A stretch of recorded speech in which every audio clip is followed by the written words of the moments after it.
Hello et bienvenue dans ce nouvel épisode de la 7e illusion qui sera centré sur Mission Impossible The Final Reckoning. Je suis Illustre Connu, mais je ne suis pas tout seul, je suis accompagné de Sawyer? Sawyer. C'est bien vous? Ouais, c'est moi. Ma mission, si je l'accepte, est de chroniquer Mission Impossible 8, hein, écoute.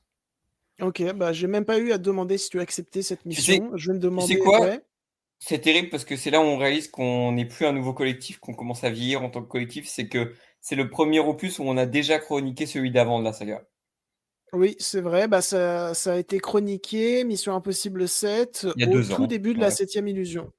Et donc, aujourd'hui, on va rentrer directement dans le sujet. Il sera question de Mission Impossible The Final Reckoning, aka les dernières aventures, normalement, de Tom Cruise dans l'univers de Mission Impossible. Ce 8e opus est réalisé par Christopher McQuarrie, qu'on avait déjà eu à la réalisation sur Mission Impossible Rogue Nation, Mission Impossible Fallout et Mission Impossible Dead Reckoning, partie 1, qui est devenue Dead Reckoning tout court, puisque Mission Impossible 8 s'intitule The Final Reckoning. C'est une nouvelle fois écrit par Christopher McQuarrie, mais également Eric Jen Dressen. Et au casting, nous retrouvons Tom Cruise dans le rôle de Ethan Hunt, Hayley Atwell dans le rôle de Grace, personnage qui avait été introduit dans Mission Impossible 7, Simon Pegg dans le rôle de Benji, Essay Morales dans le rôle de Gabriel, un antagoniste qui avait été introduit dans Mission Impossible 7, Ving Rhames dans le rôle de Luther Stickel, Pomme Clémentieff dans le rôle de Paris, Angela Bassett dans le rôle de Erika Sloan, ou encore Shi Wig Ham dans le rôle de Jasper Briggs. Voilà. Il y a Probablement le plus aussi gros casting de toute la saga, hein. il y a aussi Henry Knerny dans le rôle de Eugene Kittredge. Bref, ouais, c'est un casting qui est très très très fat. Ils font revenir absolument tout le monde, j'ai l'impression. On reparlera de Et ça pour le coup.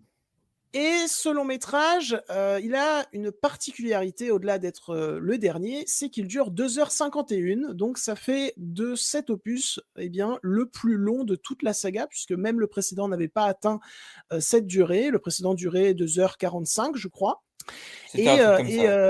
euh, il a été présenté à Cannes, voilà, ce 8e opus, parce que comme à chaque fois qu'il y a ce fameux festival, il y a un blockbuster qui fait sa première là-bas. En 2023, c'était Indiana Jones 5, en 2024, c'était Furiosa, et en 2025, c'est Mission Impossible, The Final Reckoning. Et On les d'ailleurs, comprend, il n'avait pas d'ailleurs, envie je de te se coupe, passer mais Nico sur le en 2022, set. on avait déjà Top Gun Maverick. Oui, et alors c'est quand qu'on a eu Fast and Furious 10? Oh là là, bah, c'était l'année d'encore avant, je crois, hein. Ah, il date d'il y a si longtemps que ça, Fast and Furious 10? Bah oui. Attends, non, c'était le 9 qui était à Cannes, je sais plus. Oh, je sais plus, moi non plus. Ouais, je C'était le sais 9 plus. On ou va pas c'était le parler d'une 10? saga merdique là, on a déjà ça à couvrir. Alors, respecte un peu mieux la saga sur la famille. Mais sinon, que nous raconte Mission Impossible The Final Reckoning? Ça va être très simple, très rapide. Nos vies sont la somme de nos choix. Tom Cruise et Ethan Hunt dans Mission Impossible The Final Reckoning. Voilà, c'est vraiment ça le C'est vraiment résumé. tout? C'est vraiment Oh ça le là résumé là. halluciné. Alors, je vais essayer d'aller trouver quand même un autre résumé parce que là, faut dire qu'il est. C'est même pas un Bon, sinon on résumé, peut le faire frère. à Je sais je pas peux ce te le que faire à c'est. l'improviste comme ça. En gros, Vas-y. c'est la suite de Mission Impossible Dead Reckoning, donc le septième. Pour le coup, c'est vraiment la suite, parce que tous les Missions Impossibles se suivent, mais là, ça devait vraiment être la partie 2. Mais vu que on reviendra là-dessus d'ailleurs, Mission Impossible Dead Reckoning a pas si bien marché à cause du Barbenheimer, notamment, qui était une semaine après. Donc là, du coup, ils l'ont renommé Final Reckoning. Pour grosso modo résumer sans spoiler, parce que je pense qu'on va éviter de spoiler le septième non plus, même si on reviendra là-dessus, je pense, À la en spoiler, rigueur, on on va beaucoup. créera une partie spoil à la fin de cette critique sur Ouais, Mission voilà. Impossible 7 et Mission Impossible 8. Parce que Voilà, il c'est y ça. a des éléments que je souhaite aborder qui sont spoilers. Et pour parler du 8, pour parler du 8, faut aussi parler un peu du 7 dans les spoilers. Donc on parlera en spoiler de tout ça. Mais en gros, globalement, sans spoiler Mission Impossible 7, aborder une espèce de menace couverte par une IA, en gros, globalement, en fait, une intelligence artificielle qui se prénomme l'entité. Et comment le dire simplement? En gros, l'entité veut détruire le monde. En fait, globalement, c'est ça, c'est que l'entité veut créer des espèces de conflits entre les pays, notamment les pays qui ont l'arme nucléaire. C'est surtout ce qu'on voit dans ce nouvel opus. Et évidemment, Ethan Hunt va devoir arrêter ça, notamment devoir arrêter Gabriel, dont on a parlé un tout petit peu au début, qui Gabriel a qui fait un est pacte avec lié à cette l'entité. entité. Voilà, Voilà. c'est ça. Et, euh, et donc voilà, donc à la fin du précédent opus, sans spoiler, Tom Cruise a eu, enfin le personnage d'Ethan Hunt a eu une piste pour pouvoir arrêter l'entité, notamment liée à un sous-marin, qui va être une des grosses scènes de, ce nouvel opus. Mais voilà, grosso modo, il y a une méchante IA, elle veut détruire le monde et Ethan Hunt doit l'arrêter. Voilà, c'est un résumé. C'est un résumé. Non, en vrai, il est bien, j'aurais pas mieux fait. Moi, souvent, je mets des résumés Allociné, mais là, je pouvais pas m'aider du résumé Allociné parce que ce n'est pas un résumé. Je suis désolé. Qu'est-ce que c'est que ce truc? Bref, du coup, petit avis sur Mission Impossible 7 avant de parler de Mission Impossible 8. Est-ce que tu veux commencer? Bah écoute, ouais, vas-y, je vais juste dire vite fait que bah, pour le coup, alors je crois que ni toi ni moi on était sur l'épisode de Dead Reckoning, mais pour le coup j'adore la saga Mission Impossible, c'est une de mes sagas préférées modernes, je trouve vraiment que c'est une saga folle, surtout les derniers opus parce que évidemment comme tout le monde j'aime beaucoup le premier opus de De Palma, je trouve qu'il est très intéressant, et en plus, bon, on va pas spoiler le 7 mais on peut un peu spoiler le 1, ça va quoi. Surtout le 1, je trouve que toute la dynamique avec le twist, avec le fait que le méchant de la série originale soit, enfin le personnage de la série originale soit le méchant et le traître, je trouve que c'est une super bonne idée et ça colle super bien au côté polar. Donc le Mhm. 1, vraiment, moi je l'adore. Le deuxième de John Woo, je sais qu'il y a plein de gens qui essaient de le défendre, je le trouve absolument ignoble. Le troisième, je le trouve assez plat. Par J.J. Abrams, je trouve que malheureusement, il manque de rythme, il manque vraiment d'une vraie patte, d'un vrai ton. Et à partir de Ghost Protocol, là, on commence à vraiment rentrer dans les opus qui sont très intéressants. Je trouve que Ghost Protocol, c'est un espèce de délire cartoon que je trouve exceptionnel. Et après, justement, voici l'arrivée de Macquarie, justement, à partir de Rogue Nation. Rogue Nation, qui est mon deuxième préféré, je trouve que il a un rythme et il a un truc, je trouve, il installe plein de dynamiques que je trouve super.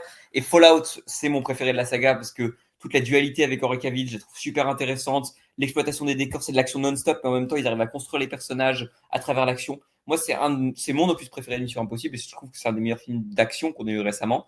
Vraiment, cet enchaînement Rogue Nation, Fallout, je trouve super. Et malgré le fait que Dead Reckoning soit pas au niveau de Fallout et de Rogue Nation, je trouvais quand même que c'est une excellente suite qui arrivait à vraiment couvrir beaucoup de choses et à mettre en place plein de choses parce qu'on savait déjà que ça allait être en deux parties. Et en plus, sans spoiler, mettre des enjeux en fait là-dedans parce que je trouve que dans les premiers qui étaient très très cool, on n'avait pas non plus des gros enjeux. Là, on a des personnages qui vont mourir, on va avoir de l'impact, il va y avoir des impacts sur l'équipe, sur les trucs. Et justement, au lieu d'avoir des méchants humains, on va avoir l'entité, ce personnage d'IA, qui peut prévoir tous les actes, tous les agissements des personnages, et qui est un concept que je trouve absolument passionnant. Donc, même si Mission Impossible Dead Reckoning, je ne trouve pas aussi bien que Fallout et Rogue Nation, je trouvais quand même que c'était un des meilleurs opus de la saga, littéralement mon troisième préféré, et que j'attendais énormément Final Reckoning, surtout avec les pions qu'avait mis en place le septième. Et toi, du coup? Eh bien, écoute, moi, je vais faire très rapide également. Mission Impossible, premier du nom, je trouve qu'il est pratiquement parfait, notamment dans son découpage, dans sa gestion du montage, du suspense, dans le développement de ses persos, des intrigues, des scènes d'action, des scènes de tension. Je le trouve pratiquement parfait. Le 2, pareil, je le trouve irregardable. Alors, je suis pas fan, personnellement, du côté de John Woo, surcut, qui en fait des caisses. Moi, je suis plus fan du côté de John Woo. Je vais l'appeler les trois royaumes, voilà. Le Bah, surtout que les troisième, personnages ne moi, ressemblent pas à eux-mêmes, quoi. Enfin, je trouve que c'est trop bizarre. bah, ils sont presque des caricatures d'eux-mêmes. Alors que le Ouais, c'est 3, ça. tu vois, moi, je fais partie de ceux qui le défendent. Je trouve qu'il a un vrai style, mais en même temps, il arrive à correspondre au style du premier long métrage, alors que le 2, lui, il était beaucoup trop éloigné. Je trouve qu'il y a une bonne tension. Il y a l'un des meilleurs méchants de la saga, si ce n'est le meilleur méchant de la saga. C'est J'aime lui qui bien sauve le cette film, image. clairement. J'aime bien cette image très très cramée. Le quatrième, pareil, le délire animation, cartoon, en prise de vue réelle, je trouve ça absolument dingue. Le cinquième, je le trouve très très très appréciable. Vraiment, après, il n'y a pas un style très marqué par rapport au précédent, donc je pense que c'est pour ça qu'il passe un peu sous les radars et qu'à chaque fois qu'il y a un nouveau Mission Impossible, quand les gens se refont les Missions Impossibles, ils sont en mode « Ah, mais en fait, le 5, il est vraiment bien, tu vois ?» Ouais, Parce il que est les gens ont super. Moi, tendance c'est un de mes à préférés, pour le coup, vraiment. les gens ont tendance à l'oublier par son côté un peu fébrile en termes de patte artistique, mais il reste très efficace. Le huitième, c'est le meilleur, t'as tout Le dit. sixième. Et le Le sixième. septième, ah, j'ai dit le huitième ou le sixième? T'as dit le huitième, ouais. C'est pas le Ah meilleur, le non, le huitième. On en sixième. Le reparlera. sixième. Le sixième, pas le huitième. Le septième, bah écoutez, je fais partie de ceux qui le défendent, qui avaient eu un peu de mal la première fois, mais en l'ayant revu, bah, encore plus apprécié. Et je trouve qu'il est bourré de bonnes idées, d'aspects ludiques, d'utilisation de décors absolument dingues, de très bonnes tensions également, de sacrifices, enfin de, comment on appelle ça, de conséquences.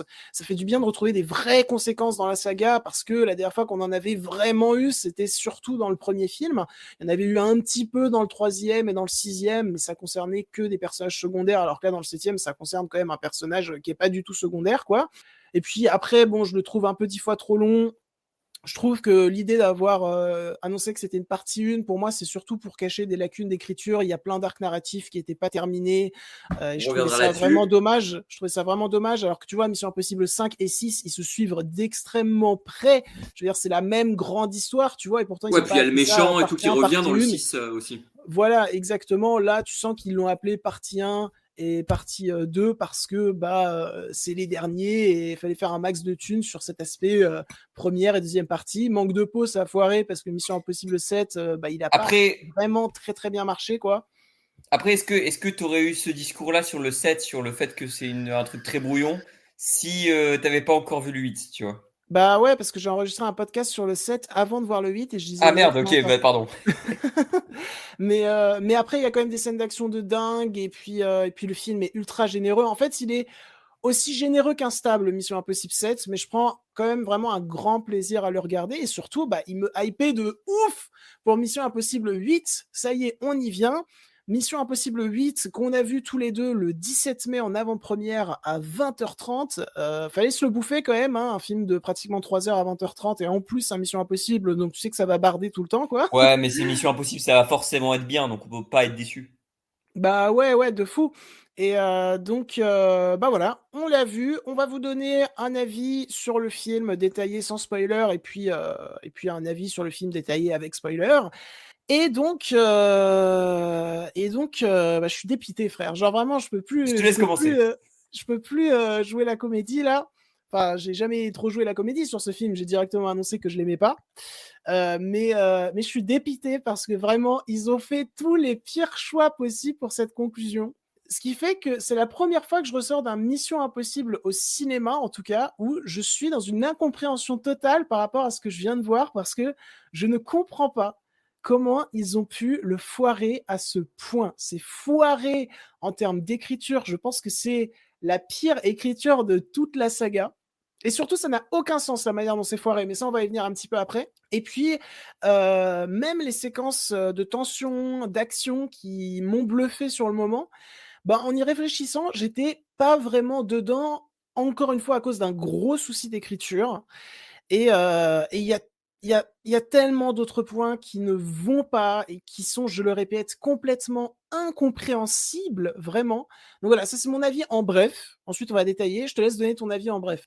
Alors, bah, j'aurais aimé en fait me battre avec toi, te dire que tu as tort, que c'est dans la continuité de la saga, que c'est vraiment exceptionnel. Mais force est de constater que c'est pas le cas, hein. En fait, vraiment, c'est le plus faible depuis au moins le 3. Et j'ai pas vu le 3 depuis un bon moment, donc il faut que je revoie le 3. Pour Mais je moi, me c'est le demande si plus même le 3 faible serait depuis pas le un peu 2. mieux, quoi. Ouais, j'allais dire le 2, quoi. Enfin, c'est terrible d'en arriver là parce que Macquarie a eu une espèce de streak avec les films qui sont exceptionnels. Et vraiment, c'est une question, c'est qu'est-ce qui s'est passé? J'y suis allé en famille, on se demandait même, euh, est-ce que finalement, tu vois, il n'y a pas eu un problème avec la grève des acteurs, avec la grève des scénaristes? Est-ce que c'est pas ça qui a tué le film, tu vois, à la Quantum of Solace en 2004, quoi, tu vois? Bah Enfin, ouais, un peu, ouais. moi, je me demande s'il n'y a pas eu un truc comme ça. Alors, on va quand même, je sais que pour le coup, on est très déçus, vous l'avez compris, mais on va quand même freiner un peu des quatre freins. C'est pas non plus le pire film de l'année, il y a rien de tout ça. Je sais que juste pour donner un peu une idée aux gens, t'as mis 2,5, j'ai mis 3. J'ai quand même passé un moment Sur 5. agréable, ça va. 3 sur 5, oui, évidemment, parce que 3 sur 10, c'est vraiment compliqué. Non, enfin, 3 et 2,5 sur 5, du coup. Globalement, ça va, voilà, enfin, pour moi. Mais qu'est-ce qui s'est passé à cette saga qui était, enfin, qui donnait sa leçon à James Bond à chaque opus, quoi. Vraiment, c'est compliqué. Pour résumer, enfin, je trouve que c'est effectivement, il y a deux cascades qui sont impressionnantes. Déjà, je trouve que les cascades sont assez peu, mais bon, ça soit. Encore qu'il y ait peu de cascades, ça me dérange pas forcément parce que l'ADN de Mission Impossible, ça n'a pas toujours été l'action. Il y a eu aussi un côté très polar. J'ai vu beaucoup de gens essayer de défendre le film comme ça. Mais effectivement, les scènes d'action, c'est pas les plus mémorables de la saga. Je sais qu'il y a plein de gens qui le disent. Moi, je trouve pas. On en reparlera. Et surtout, qu'est-ce que c'est mal écrit et mal monté. Putain, mais c'est incroyable. Il Non, y a mais du ouais, fanservice qui est peu c'est réjouissant. Enfin, c'est... incompréhensible. L'écriture, si tu veux, on va venir à l'écriture. Allez, on commence par Je ne, ça. Vas-y, je commence. ne comprends pas, enfin, si je comprends, mais en même temps, je ne comprends pas. C'est-à-dire que Mission Impossible 7, qui durait 2h45, mettait une tonne de trucs en place pour le final. Des fois, c'était un petit peu raté parce que ça manquait de finalité, et je le répète, pour moi, il fallait une finalité à tous les arcs narratifs posés dans le long métrage, dans le 7e, et là, c'était pas le cas. Mais à la rigueur, tout ce qui était intrigue, enjeu et développement de tout ça, c'était vraiment marquant parce que c'était assez intelligent pour être très bavard, certes. Après, c'était pas non plus avare en action, Mission Impossible 7, hein. Je dirais même qu'il y a plus d'action dans Mission Impossible 7 que dans Mission Impossible 8. Mais c'était assez intelligent pour être très bavard, mais ludique. C'est-à-dire qu'il y a beaucoup de gens qui disaient ouais, Mission Impossible 7, il surexplique tout le temps. Et là, pour le coup, j'étais pas d'accord parce que chaque début de dialogue pouvait ressembler à un autre, mais chaque fin apportait un élément nouveau et c'était vraiment une volonté à l'écriture de faire réfléchir les personnages en même temps que toi, spectateur, tu réfléchis sur ton siège. Et donc, tout ce qui est intrigue, enjeu et tout, normalement, c'était bon, c'était posé. Tu débarquais dans Mission Impossible 8, c'était la castagne, c'était la course contre la montre, quoi. Et là, je pense que c'est parce que la première partie, donc Dead Reckoning, n'a pas bien marché, qu'ils se sont dit, ça se demandait s'il n'y a pas eu des reshoots ou ce genre de trucs, genre en témoigne l'intro du long métrage, où c'est 5 minutes de, on rigole pas, hein, c'est 5 minutes de plan fixe sur Tom Cruise qui regarde dans le vague, et en fait ce qu'il regarde c'est des flashbacks de la saga, qui Pour sont l'anecdote, montés... d'ailleurs, Jus n'a pas encore vu le film, du coup, alors on enregistre, on est mardi, mais il a pu voir, du coup, je dirais pas comment, mais évidemment, il a pu voir la séquence d'intro sur un site ou sur un truc machin. Il a juste regardé la séquence d'intro et on en a parlé en vocal ce matin. Il m'a dit, mais qu'est-ce qui se passe, frère, avec tous les flashbacks et tous les trucs où le film te parle, machin, notamment du Devil's Breath, qui est un artefact qui était dans un des opus dont on reviendra, qui n'a aucun sens. Mais c'est même lui qui n'a pas encore vu le film, m'a dit mais qu'est-ce qui se passe avec les flashbacks? Ce film a un problème avec les flashbacks, que ce soit les flashbacks de films d'avant ou que ce soit les flashbacks de lui-même. Des fois, il y a des scènes. J'ai pas encore parlé de l'écriture. J'ai beaucoup trop de choses à dire On pour le coup. va, On on va va, vraiment on être long. va, on va rester Mais vague, hein. Là, on vous dit juste qu'il y a des flashbacks, c'est pas un spoiler. bien sûr, bien Mais, sûr. mais donc Non, mais l'intro, en fait, c'est le film 5 te prend pour un minutes. con. C'est C'est pas 5 possible. minutes. L'intro, c'est 5 minutes de Tom Cruise face à ses flashbacks. On te re-raconte tout le 7e film, tous les autres films. On te fait ressortir des éléments des anciens films de nulle part. Tu sens vraiment que ça n'a jamais été préparé pour être là. Et le pire dans tout ça, c'est, tu vois, la scène d'intro se finit, et là, on plonge un peu dans l'action, et je me dis, bon, ok, bon, scène d'action, scène d'introduction vraiment laborieuse, mais on va voir ce que ça donne ensuite. Et alors, mais c'est tragique, mais je déconne pas en disant que la première heure et demie du film, c'est groupe A qui va te réexpliquer le 7e et qui va t'expliquer un nouveau truc. On passe à une nouvelle séquence avec groupe B qui va une nouvelle fois te réexpliquer le 7e et te réexpliquer le même truc que le groupe A a expliqué. Puis on passe à une nouvelle séquence à groupe C qui va faire exactement la même chose, puis à groupe D qui va faire exactement la même chose.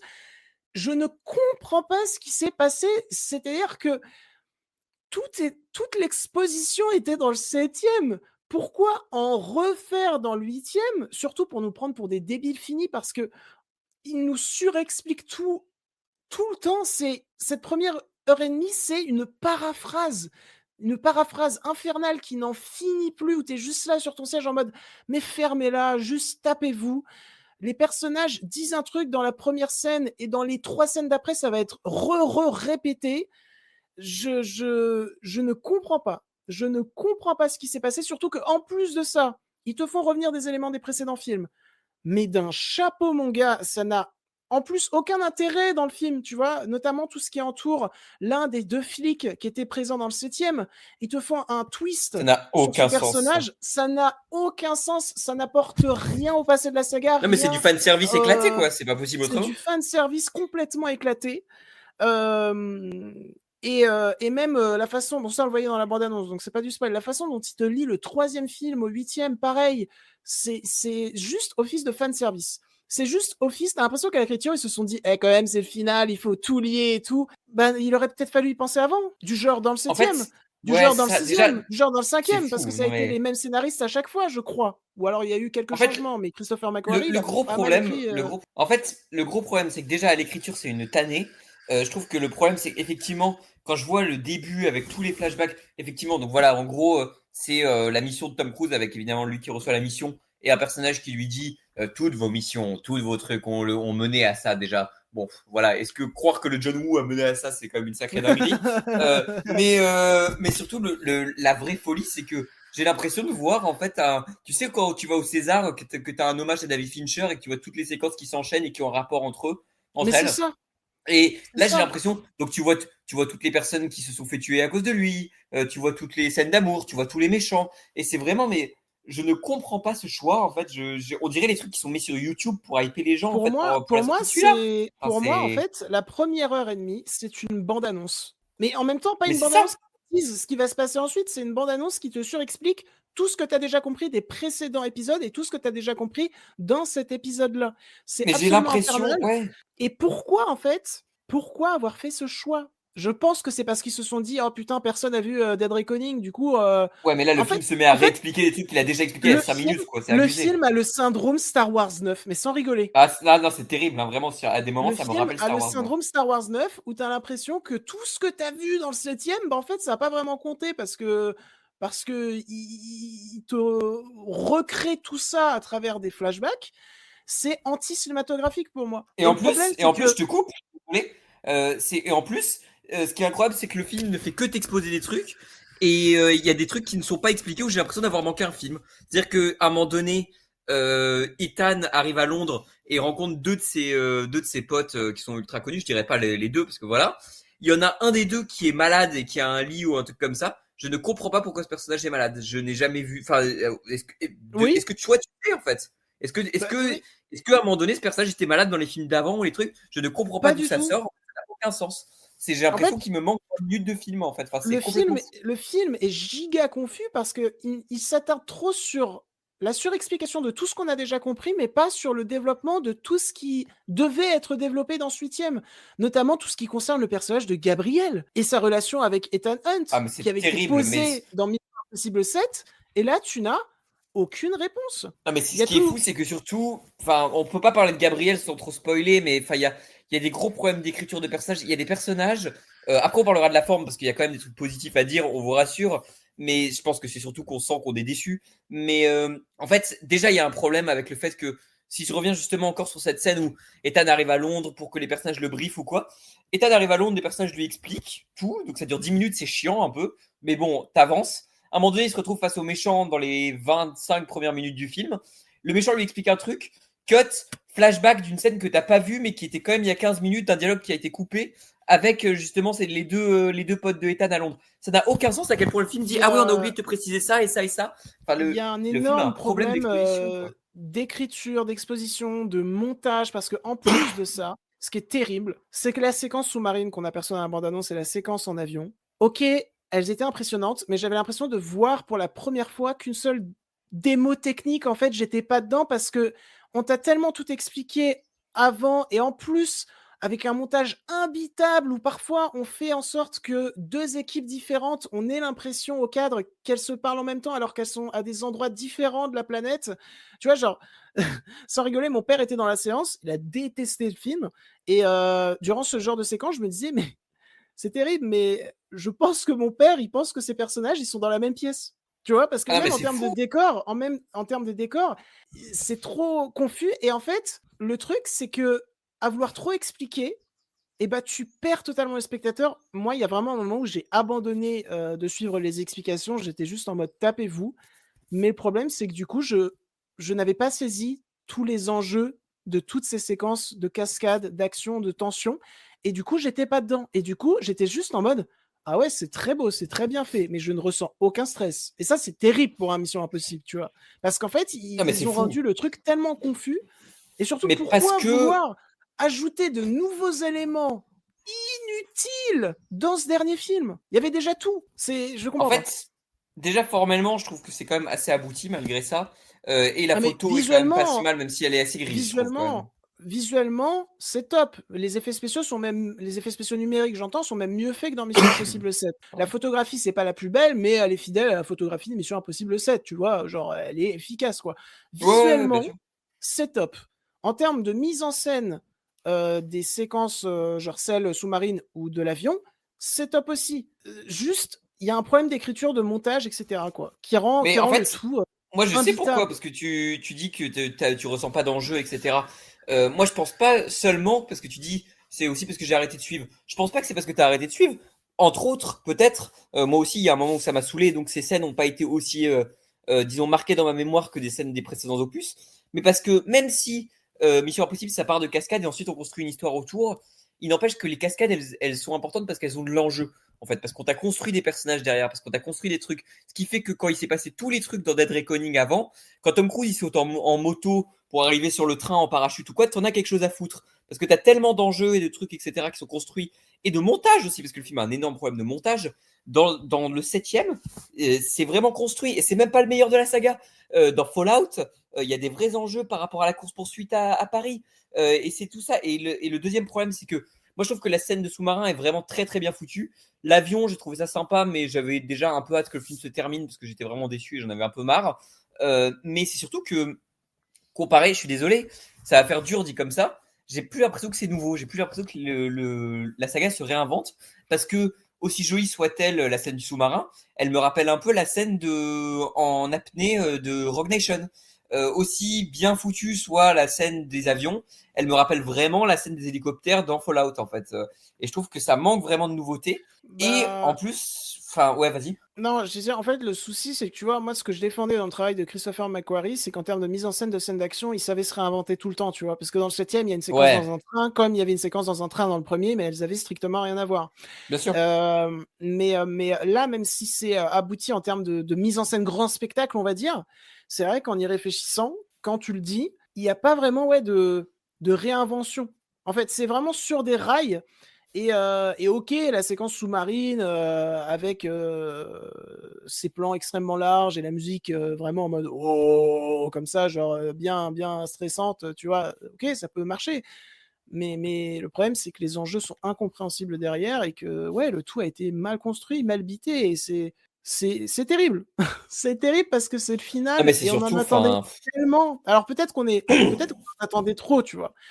Mais peut-être, mais non, mais ouais, mais il est pas à la hauteur du dernier quoi. Même du mais il y a un dernier en fait, c'est problème. pas. Il y a quand même un problème Et bah, on n'a vas-y même pas continue. parlé, ouais, on n'a même pas parlé de l'écriture des personnages, quoi, parce que il y a des personnages qui avaient tellement de potentiel qui avaient été mis en place. Alors, il y a des personnages pour lesquels on a encore une attache parce que c'est des personnages qu'on aime bien. Je pense notamment au personnage de Ving Rhames, donc Luther, ou au personnage de Simon Pegg. Je trouve que Benji et Luther ont leur moment assez fort dans le film. Il y a notamment une scène avec Luther dont on parlera en spoiler où je trouve que ça marche bien et c'est plutôt joli symboliquement en fait. Pour le coup là, alors que je trouve que malheureusement, le film m'a laissé sans émotion ou quoi. Là, ça a plutôt bien marché sur moi. Mais il y a des personnages. Alors, je trouve que le personnage de Tom Cruise, enfin, d'Ethan Hunt, évolue pas beaucoup, mais bon, ça à la limite, ok. Par contre, les personnages qui ont été introduits dans le film d'avant, c'est une catastrophe. Mais tous, sans Alors exception. Enfin, non, moi c'est je incroyable. trouve que la suite du développement de Grace est logique et que ça fonctionne bien. Et Mais c'est une Ethan plante Hunt verte dans dans le ce film film, comparé à avant, hein.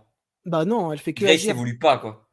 Ouais, mais Grace, elle fait que Non, mais sauver Ethan dans elle celui-là, hein. avait Enfin, été vraiment, entièrement c'est. développée dans le dernier. Là, il fallait la voir à l'action une fois qu'elle fait partie de l'IMF, Bien tu vois. sûr, ouais, mais je sais pas, Et enfin, c'est il ce y a un qu'ils ont truc qui va fait. Et moi, pas. je trouve que ça marche bien. Et Ethan Hunt, je suis pas d'accord. Moi, ce que je trouve pour le coup très intéressant dans le film et très réussi à l'écriture, pour une fois, c'est qu'on ressent vraiment ce côté, même là, c'est trop pour lui, tu vois. Il est fatigué. Tu as ce sentiment qu'il va vraiment claquer à n'importe quel moment parce Ça, c'est que intéressant, même effectivement. là, c'est beaucoup trop pour lui. Et donc, il y a quelque chose de symbolique, de crépusculaire que je trouve vraiment pas mal. Et Grace, moi, j'ai bien aimé. Après, Simon Pegg, bah voilà, Peg, il est là, quoi. Peg à un moment, à la fin, quoi. Mais c'est surtout, donc, ce que je voulais Ouais, mais dire, même ce moment, peut-être il fait qu'effectivement. rajout d'enjeux artificiels, quoi. Non, mais Grace, c'est le personnage le moins pire dans les nouveaux personnages qui ont été développés. Mais alors, il y a des Paris, mec. personnages. Mais alors, mais pff, on n'est pas prêt, Paris. quoi, vraiment. Paris, non, mais Paris, c'est une vraiment, genre, catastrophe. à chaque fois qu'elle parle, c'est vraiment juste pour dire qui va mourir, qui va vivre. Telle est la question. Et là, t'es en mode, mais Non, de mais quoi tu parles, meuf? Sois développé, pitié, comme perso. Genre, Non arrête mais de nous dire des vraiment, je grandes trouve phrases. qu'il y a des personnages, mais c'est Degas qui ne sert à rien, où on fait juste viens poteau dans notre équipe. Il dit ok, vraiment dans les 5 premières minutes, c'est pas du tout développé. Enfin, le personnage de Degas c'est vraiment n'a aucune Attention construction. à pas trop spoil, par contre. Non, bah ça, en gros oui, voilà, enfin voilà, il y a un truc avec Après, Degas, mais dans toute la bande-annonce, on voit qu'il est avec l'équipe, donc c'est ouais, pas mais vraiment un spoil. il a tellement pas d'évolution que est-ce que c'est vraiment spoilé quoi, que dire qu'il y a ça quoi, vraiment. Enfin, Mais il lui arrive aussi, un truc dans les 5 premières minutes et voilà quoi. tu disais quelque chose tout à l'heure qui était assez juste. Tu disais, j'avais hâte que ça se termine. Et ça aussi, c'est trop cruel ce que je vais dire. Mais c'est la Ah, première fois c'est où, devant terrible. Mission Impossible, j'étais en mode pitié, termine-toi, film. Ça en finissait Ah plus. ouais, Parce qu'en fait, il y a c'est. tellement de problèmes de montage, de rythme, que tu sais, à un moment, genre, je me suis dit, bon, là, il doit rester 20 minutes. Il restait 50 minutes, frère. Ah, J'étais en c'est mode, un enfer, mais c'est oh fou. là Mais là, c'est. c'est pas Puis, possible. puis il y a la scène du sous-marin, tu te dis, ça y est, ça va démarrer, ça va enfin être le truc. Bam, les personnages après se retrouvent à discuter dans un avion pendant 15 minutes et t'en peux plus, quoi. Enfin, j'en pouvais plus, vraiment. Enfin, c'est. Et moi, j'ai pas envie de cracher non plus entièrement sur le film parce que il y a des moments que j'aime bien. Le moment dans le sous-marin, avant la grande scène d'action du sous-marin, le moment avec l'équipe qui le récupère en sous-marin, etc. C'est dans le trailer aussi. Je trouve intéressant parce qu'en plus, il y a une galerie d'acteurs que j'aime bien dedans. Il y a Tramel Tillman que on a pu voir dans Severance qui jouait Bah Milchick, ouais, ouais. que je trouve vraiment qui vole la scène, qui est vraiment super dedans, je trouve.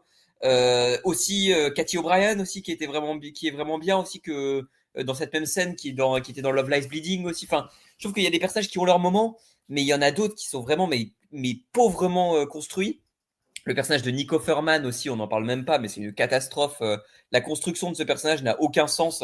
Et là, juste pour rajouter des enjeux qui sont débiles, mais de toute manière, les scènes de discussion politique avec tous les trucs, parce qu'il y en a du coup plein en parallèle, sont vraiment inutiles, mais c'est incroyable à Bah, quel point elles sont en vraiment. fait, Enfin, en fait, le souci avec ce Mission Impossible, c'est que pour la première fois de la saga, tu te dis, à chaque fois qu'il y a un nouvel enjeu, tu te dis, en fait, ça pue le Mission Impossible de trop. En fait, on a ouais, l'impression que c'est vous ça. auriez dû finir avec le septième et juste pour le huitième, vous aviez plus d'idées. Du coup, vous Ouais, êtes vous dit, bon, faites un film de 3h15, qu'est-ce faites un film de qu'on, 3h15 avec le 7, quoi. Enfin, c'est. qu'est-ce qu'on peut rajouter à l'écriture en termes d'enjeu pour que mon spectateur ne s'ennuie pas? Sauf qu'en fait, c'est exactement l'inverse parce qu'à chaque fois qu'il y a un nouvel enjeu, ça fait tellement artificiel, ça fait tellement allez, on va te mettre une nouvelle couche pour que vraiment t'y crois là. C'est la dernière mission d'Ethan, c'est le film Mission Impossible, le plus Mission Impossible. Hein. Bah oui, mais sauf qu'en fait, tes enjeux ils reposent sur rien.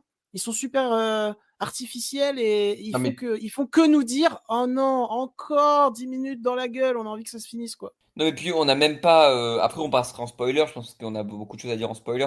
Niveau mise en scène, ça passe. Mais par contre, on n'a même pas parlé de certains trucs avec des caméos. Enfin, pas des caméos, mais des espèces de références à d'autres films. Des trucs comme ça, enfin, qui sont un enfer. Et ça, vraiment, c'est terrible, quoi. Et il y a des trucs dans le film. Ça, c'est le dernier truc que je voulais dire. Le film a des enjeux et se prend tellement au sérieux, contrairement à ceux d'avant qui avaient un côté plus comique. Se prend tellement au sérieux que quand il passe dans des côtés comiques ou goofy, il est proche du nanar, quoi. Enfin, il y a des scènes vraiment moi, m'ont fait rigoler, quoi, alors qu'elles sont pas censées le faire. Mais il y a des scènes vraiment que je trouve nanardesques, en fait. C'est terrible, il n'y a pas d'autre mot, quoi. Enfin, c'est notamment autour du méchant, en fait, que je trouve être un des pires méchants de la saga quand justement il n'y a plus tout ce délire d'IA ou de trucs ou quoi. Vraiment, je Bah, trouve dans le ça vraiment septième, il rapide. était très bien. Là, il est juste ringard, quoi. Mais de fou. Bah ouais, bah écoute, je Après, te propose qu'on passe en spoiler là, parce que.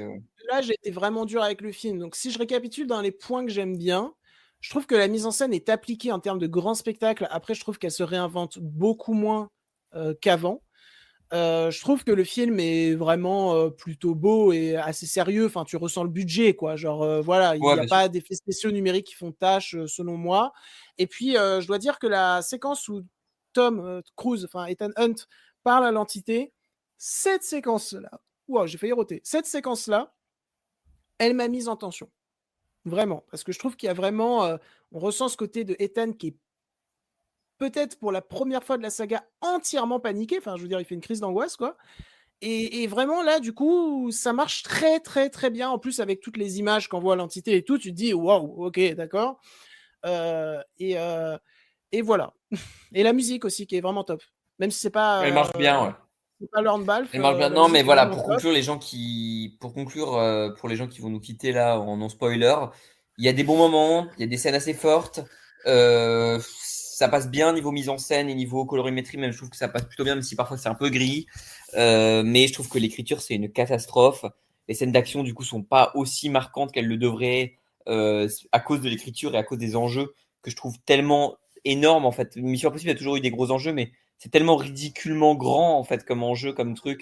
La destruction du monde et tout. Enfin, c'est vraiment, ça en fait tellement trop que Non, je et trouve que puis, ça fait nanardesque, quoi. Enfin, en fait, moi, il m'est venu, quand j'ai fini le film, je me suis dit, le film, on dirait des vidéos que je faisais avant où j'étais en mode, oh, faut absolument que ma vidéo, elle dure longtemps pour que elle ait l'air pro, tu vois. Genre, c'était débile de ouais, penser c'est ça, tu ça, vois. ouais, ouais. Mais en fait, j'ai l'impression que le film, c'est ça. Ils se sont dit, faut qu'il y ait le plus d'enjeux, faut que ça dure le plus longtemps pour que les gens soient rassasiés. Oui, Ou alors, mais pour dans ce résumer, cas-là, enfin, faut bien écrire ton truc, quoi. moi, la Vraiment, mon métaphore gars. que j'avais quand je sortais de la séance, c'est que j'ai l'impression, tu vois, les trucs genre Star Tour à Disneyland ou quoi, quand tu vas à la Star Tour Star Wars et tout. Ouais, ouais, En je vois. fait, j'avais l'impression, quand tu fais Star Tour, t'as la grosse mission, etc., quand t'es dans l'attraction.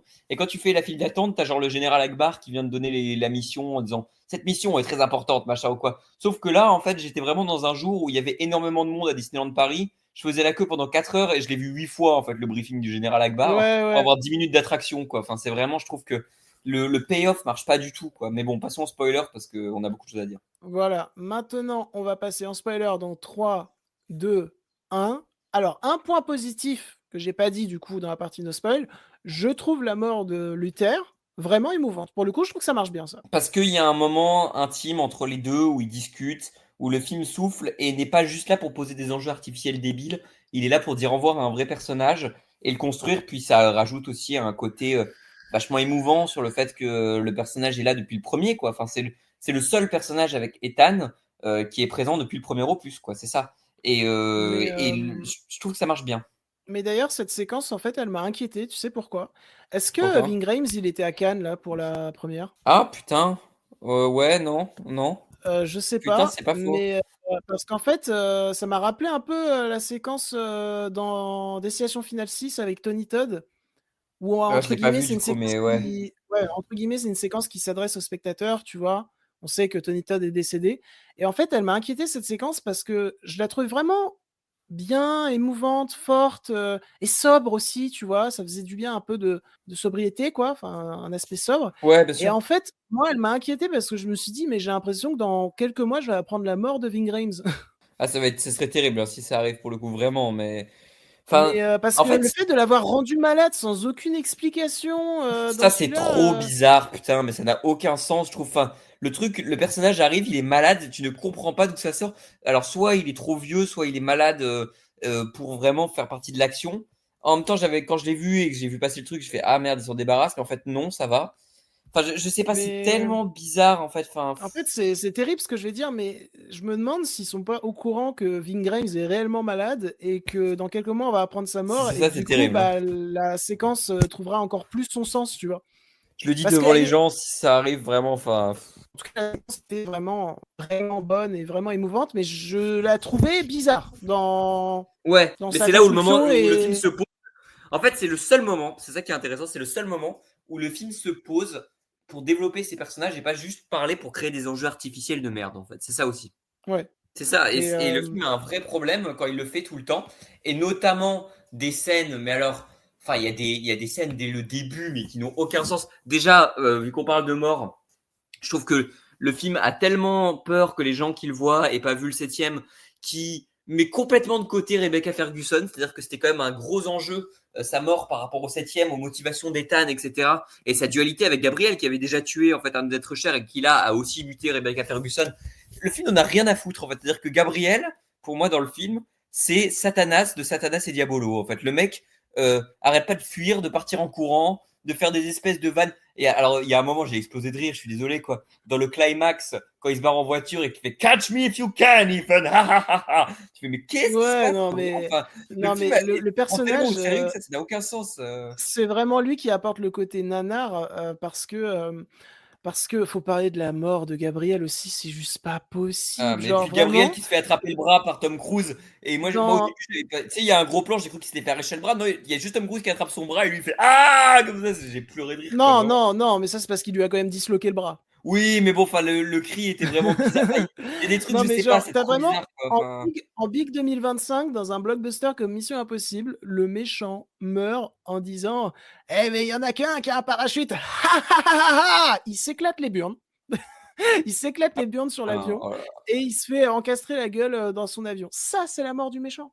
C'est la Non, mort mais je veux qui est dire, censée être du dernier méchant, quoi. à la rigueur, ma mère m'a dit un truc intéressant. Parce que moi, j'étais en mode: «C'est super nanar et tout», mais ma mère, elle m'a dit: «En fait, je pense pas que ça soit nanar». Elle m'a dit: «Je pense que c'est pour montrer que ce personnage, justement, devenait ridicule à se prendre tellement pour le roi du monde et le mec qui s'en sort toujours, que le faire mourir d'une manière aussi ridicule, c'était un peu à la Général Hux dans Star Wars 8, tu vois. Ouais, Mais bah ouais, je comprends, alors, mais c'est ça c'est marche pas parce que le peut-être général Hux, c'est un c'est méchant peut-être secondaire, quoi. c'est peut-être ça, mais je suis d'accord avec toi, ça ne marche pas parce que le personnage de Gabriel n'a plus rien à voir avec le personnage qu'il était dans le 7e, quoi. Bon, OK, Ouais, dans le c'est ça, enfin, 7e, il faisait un cri un peu dramatique en mode: «Non!» à un moment, bon, voilà, c'est un des moments de faiblesse du 7e, mais ouais, mais là bon. là, le dernier méchant de la saga porté par Tom Cruise meurt en s'explosant les burnes et tu sais, il fait vraiment comme dans un cartoon, il s'explose les burnes, il fait: «Oh!» un truc comme ça et puis après Attends, il se parce fait que du encastrer coup, la j'ai oublié, Lane, il meurt pas à la fin du 6. J'ai oublié.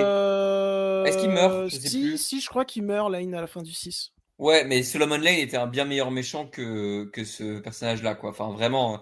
Et il avait une vraie construction, et en plus, il revenait dans le 6 et tout. Enfin, je trouve que c'est le meilleur méchant de la saga, peut-être avec Philip Seymour Hoffman, qui effectivement carry un peu Mission Impossible Bah 3, quoi. après, moi je préfère quand même le méchant Gabriel, mais dans le 7e, pas dans le Ouais, ouais, 8e. ouais, C'est-à-dire ouais, que ouais. en fait, on attendait plus d'explications pour le coup et de travail de développement sur la relation entre Ethan et Gabriel, et on ne l'a pas. On ne l'a Bah pas. d'ailleurs, On et revient à ce côté parlons Mission justement. Impossible 2 où Gabriel devient la caricature de lui-même. Par contre, je dois dire que moi j'avais une grande peur, c'est qu'il fasse revenir Rebecca Ferguson justement. Et Ouais. non.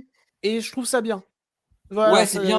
voilà, Ouais, le ouais. personnage est Je pense mort, le pas personnage est forcément mort, qu'elle allait point, tu vois. revenir, mais enfin bref. Mais justement, je vais te tendre une perche.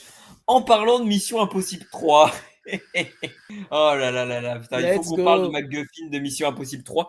De tous les films où vous auriez pu faire du fan service, vous avez choisi Mission Impossible 3, quoi. Qu'est-ce qui se passe, quoi? Enfin, franchement, le truc du fait, parce que effectivement, j'en ai parlé avec Jules d'ailleurs ce matin, qui me disait que j'avais complètement oublié, hein, d'ailleurs, que le Devil's Breath là du truc de Mission Impossible Qui 3 s'appelle La n'avait patte jamais, de lapin en français.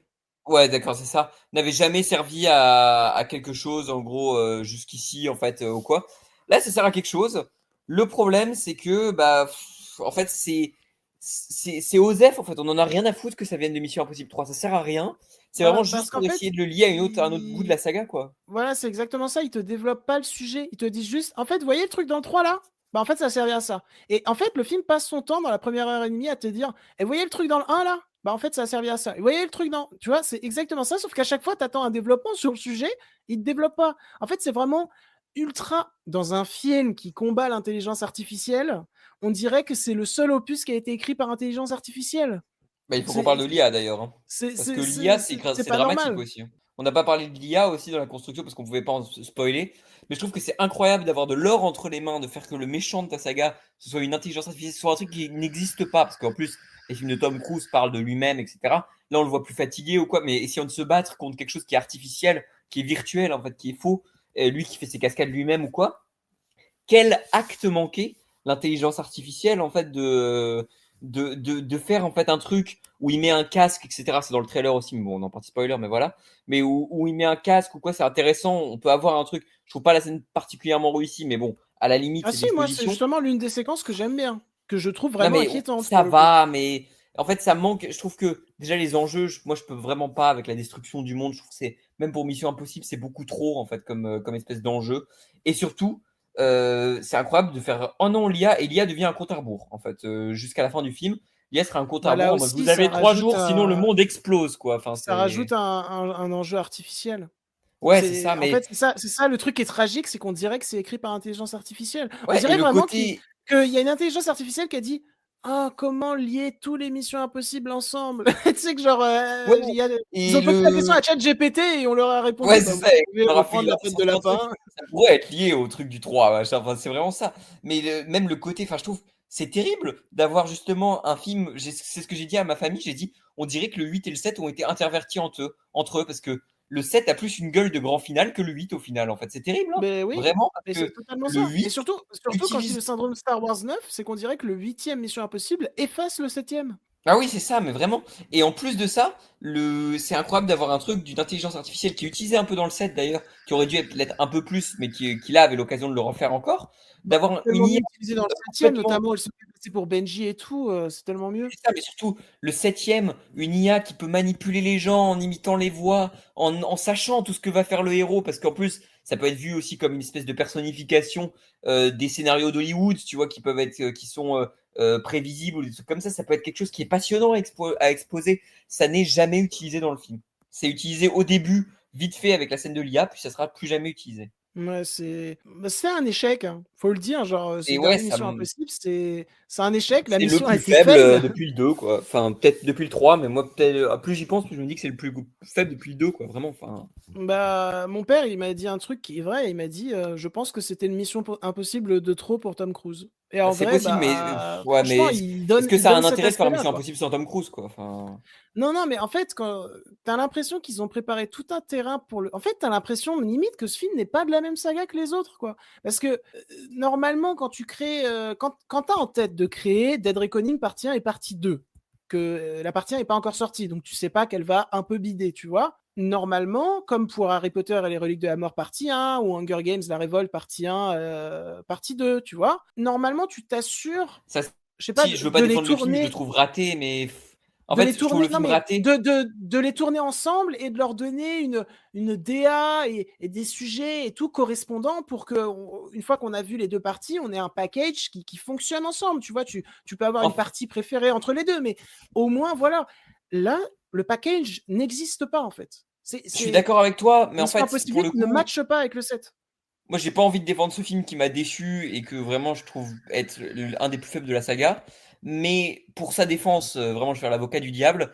Le film, ça sent qu'il est malade as fuck, quoi, vraiment, parce que je sais pas si tu te souviens, on avait eu une vidéo de Tom Cruise qui remerciait les fans d'être allés voir Top Gun Maverick au cinéma. Et cette vidéo-là, il la faisait sur l'hélicoptère de Mission Impossible 8. Oui, Et il repartait en volant en fait sur l'hélicoptère de Mission Impossible 8. Bon, Top Gun Maverick, ça date de 2022, donc ça fait 3 ans que le film est en tournage. C'est-à-dire que je pense très sincèrement, en plus, le film a eu des reshoots en 2024 et tout. C'est-à-dire qu'il y a des scènes du film qui ont été tournées à plusieurs années d'écart. C'est dire le niveau de maladie du film, quoi, vraiment. Enfin, ouais, bah ouais. il a une espèce de poids au pied constamment, quoi, vraiment. Mais voilà. Et on a même pas parlé aussi, enfin, je vais pas taper sur tout, mais les personnages Osef, justement, on parlait de Kittredge, qui est censé être le fils du traître du 1, enfin, ça n'a Ça aucun sens. n'apporte. C'est pour essayer d'apporter un surplus de développement, mais en fait, ils en font rien. C'est vraiment, ah, t'es le fils. Ah non, tu parlais de Kittredge, Ouais. pardon. Ah non, pardon, moi je Euh, parlais du fils de Jim Phelps. Attends, mais c'est pas Kittredge? Attends, non, je confonds les deux, pardon. Je suis désolé, mais Non, bon, non, oui, on parlait Kittredge, du fils, non, voilà. non, non, non, non, non, non. Le fils de Jim Phelps, ils te disent, ah, mais tu es le fils de Jim Phelps. Et du coup, Ouais, bien le fils sûr, de Jim mais Phelps à lui la répond, limite. ouais, c'est pour ça que je t'en veux. T'as tué Ah mon ouais, non, père. mais c'est. Fin Et de puis, développement. À la fin, ils se puis font le un truc. check. Je trouve ça tellement nanar le truc où il pointe le fusil vers lui, il lâche le fusil, il lui fait un check. On dirait le clip de Michael Jackson, c'est le même où il baisse le fusil comme ça, Oui, non, vraiment. mais c'est Enfin, exactement ça. Et puis la fin, la toute fin du film, qu'est-ce que c'est que cette mise en juste, scène? juste, Genre, attends, juste, je peux dire un truc c'est. positif par rapport au Ouais. film, c'est que même si c'est lourdeau aussi, à la limite, je trouve ça plus malin le fanservice qu'ils ont fait sur le personnage qui a designé la chambre forte dans laquelle est rentré Tom Cruise dans le 1. Parce que au moins, ils l'ont un peu construit en mode j'ai refait ma vie, des trucs comme ça. Je sais que c'est Oui, c'est lourd, vrai. il n'a C'est vrai. il a pas sa place là, mais il est mieux construit. Plutôt qu'avoir ramené un personnage qui était déjà là et lui dire on lui colle une origin story pourrie, Oui, quoi. oui. Enfin, vraiment. Faut faire la part des Mais choses. C'est vrai ouais. que ce développement-là, même s'il apporte pas grand-chose, est quand même mieux tenu. Il trouve plus son sens. En fait, tu sens qu'à mon avis, ça, c'était prévu, tu vois. Ça, c'était prévu pour le coup, je Ouais, ça pense. c'était prévu, ouais. Mais le reste, Le truc du personnage de. Le truc de machin, du fils, ça, c'était clairement pas prévu, hein, ça se voit, hein. bah Non, et parce puis je qu'en suis plus, désolé, toutes les séquences qui sont flashbacks des précédents films pour te ramener des éléments et tout, c'est des séquences qui sont filmées mais tellement platement avec des décors entièrement flous derrière et tout, ça pue le reshoot, frère. Ah, Vraiment mais. quoi. En fait, Non, mais vraiment, ça pue le fait qu'ils souhaitent qu'il y ait des gens qui sortent de la séance et qui disent oh mon dieu, le retournement de situation sur Jim Phelps, je m'y attendais pas. Et du coup, ça pousse des gens à ouais, aller. mais vraiment tout le monde s'en fout, quoi. Et en plus, si ton but c'est que les gens qui comprennent en fait le truc et enfin sans avoir vu le septième comprennent en fait, bah ça sert à rien d'avoir fait ça parce qu'en plus ce personnage-là il était que dans le 7 si je me souviens bien. Ouais. Ouais, bah voilà, donc ça n'a aucun. On en a rien à foutre, quoi. Vraiment, c'est personnage d'un film que les gens n'ont sûrement pas vu, qui est le fils d'un personnage, d'un personnage d'il y a 8 films, quoi. Ça y est, enfin. Vraiment, enfin. Donc, Et puis, la fin du film, le film se termine quand même sur une note vocale WhatsApp de Luther, et. Enfin, c'est vraiment. c'est tellement ça. C'est tellement ça. Et surtout la toute fin où, tu sais, Tom Cruise, il est à Londres et tu sais, il regarde à Ah, ils gauche, disparaissent puis tous, à là. droite, puis à gauche, puis à droite. Genre, c'est Et ils sont vraiment tous là et tout. cette séquence finale, c'est à gauche, À à droite. droite. C'est vraiment ça, genre. Non, Et mais c'est en chant surtout, contre chant. c'est ultra dur, attention. Mais quand j'en ai parlé avec ma famille, ma mère a dit un truc qui m'a fait vraiment marrer. Elle m'a dit, on dirait la fin d'un insaisissable, en fait, où ils disparaissent tous ensemble avec Jesse Ouais, Eisenberg et tout. Enfin, c'est c'est un vraiment peu ça. ça, ouais. Et en fait, moi, j'ai justement envie de conclure là-dessus. Moi, En attends, fait, attends, je attends, pense qu'ils juste, moi, savent. ça m'a surtout Ouais. rappelé une scène de rencontre avec Joe Black, tu sais, où ils arrêtent pas de se jeter des regards, mais ils se loupent à chaque fois, et Brad Pitt, il finit par se faire percuter par une caisse. Ah oui, par le camion, ouais. C'est vraiment ça, quoi. Non, mais sérieusement, et surtout, pour parler de la fin, je sais pas si la saison 9, enfin, s'il y aura la saison 9, qu'est-ce que je raconte? Mais si Mission Impossible 9 arrivera, ça dépendra du succès du film. Je le dis très honnêtement, je suis jamais sûr hein, sur le box-office, mais là, je suis à peu près sûr. Étant donné que le film a eu des reshoots et des trucs, il a coûté environ 400 millions, ce qui ne se ressent pas malheureusement dans le film, je trouve. Et surtout, Ah si, moi ce je qui trouve veut qu'on dire, ressent quand même le budget. Genre visuellement, c'est ouais, mais pas très aussi appliqué. cher, La quoi. scène du Enfin. sous-marin est très appliquée Non, mais visuellement. gros, c'est plus cher que Avatar 2, tu vois. Enfin, Non, non, non, non, non. Je crois que Avatar 2, on sous-estime son budget. ah Il est ouais? bien plus Ah bah je cher. sais Je pas. crois, je crois, ouais. Ah bah peut-être que j'ai tort du coup. Je pense que je dois avoir tort. Mais le film ne sera jamais rentable, je pense, étant donné que si on le multiplie encore une fois par box-office ou quoi, oui, ça fait 850 millions minimum pour être rentable, un truc comme ça, ce qui est Mais vraiment moi, extrêmement, c'est trop quoi, vraiment. Enfin, le film n'est pas encore sorti. Il a eu des retours cannois positifs, mais aussi moyen, négatifs. Il est à ouais. 86 sur Rotten Tomatoes. Moi, je donne pas cher de la peau de ce huitième opus, hein. Je suis pas sûr qu'il va faire plus que le dernier, hein. Je pense qu'il peut faire plus. Non, non, je pense qu'il peut faire plus. Tu sais pourquoi? Parce que il a un boulevard comparé à avant. Avant, il y avait Barbenheimer juste Ouais, la c'est semaine vrai. d'après, donc il était mort. Là, c'est quoi les gros prochains blockbusters, tu vois? Enfin, le Wes Anderson, il parle pas au même public. Si on parle de gros blockbusters, les prochains qui vont sortir, ça va être Jurassic Park, Superman Bah, et après, il y a Lilo et et Stitch qui sort en même temps.